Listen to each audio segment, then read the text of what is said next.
बोलो सियावर रामचंद्र भगवान की जय। अंगद जी के और रावण के बीच में बड़ा सुंदर संवाद चल रहा है, बड़ी गर्मा गर्मी चल रही है। अंगद जी रावण को खूब बातें सुना रहे हैं। अंगद जी कह रहे हैं मैं तुम्हें नहीं मार रहा हूँ, तुम तो कहते हैं मुर्दे के समान हो, जीते जी मुर्दे के समान हो। और उन्होंने बताया कि 14 प्राणी जो होते हैं, वाममार्गी, कामी, कंजूस, अत्यंत मूढ़, अति दरिद्र, बदनाम, बहुत बूढ़ा, नित्य का रोगी, निरंतर क्रोध में रहने वाला, भगवान विष्णु से विमुख, वेद संत का विरोधी, अपने शरीर का पोषण करने वाला, पराई निंदा करने वाला, पाप की खान महान पापी, 14 प्राणी कहते जीते जी मुर्दे के समान है।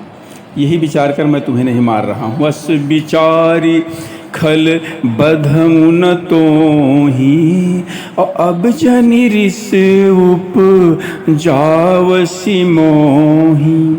ऐसा विचार कर कहते हैं अंगद जी कहते हैं, हे रावण मैं तुम्हें नहीं मारता हूँ, अब तुम्हें मुझे गुस्सा ना दिलाना, मुझे क्रोध आ रहा है, मुझे क्रोध ना दिलाना।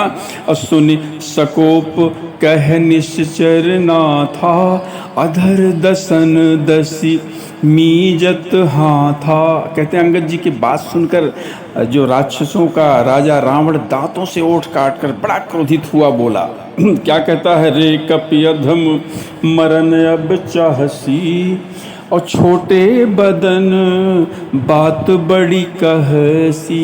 रावण कहता है अंगद जी से, अरे नीच बंदर, अब तू मरना चाहता है, छोटे मोड़ इतनी बड़ी बड़ी बात कर रहा है। कटु जल पस जड़ कपि बल जाके, और बल प्रताप बुद्धि तेज न ताके। कहता है रावण अंगद जी से कि अरे मूर्ख बंदर, जिनके बल पर तुम कड़वे वचन बक रहे हो, उनमें बल प्रताप बुद्धि तेज कुछ भी नहीं है।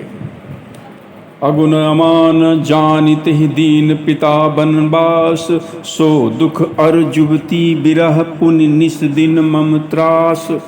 कहते हैं उन्हें गुणहीन जानकर, मानहीन जानकर पिता ने वनवास दे दिया।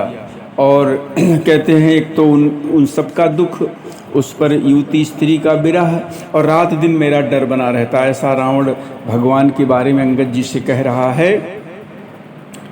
और कहते हैं कि आगे कहता है कि जिनके बल पर तुम गर्व कर रहे हो, ऐसे मनुष्यों को तो रात दिन राक्षस खाया करते हैं, ऐसा कह रहा है। बोलो सियावर रामचंद्र भगवान की जय।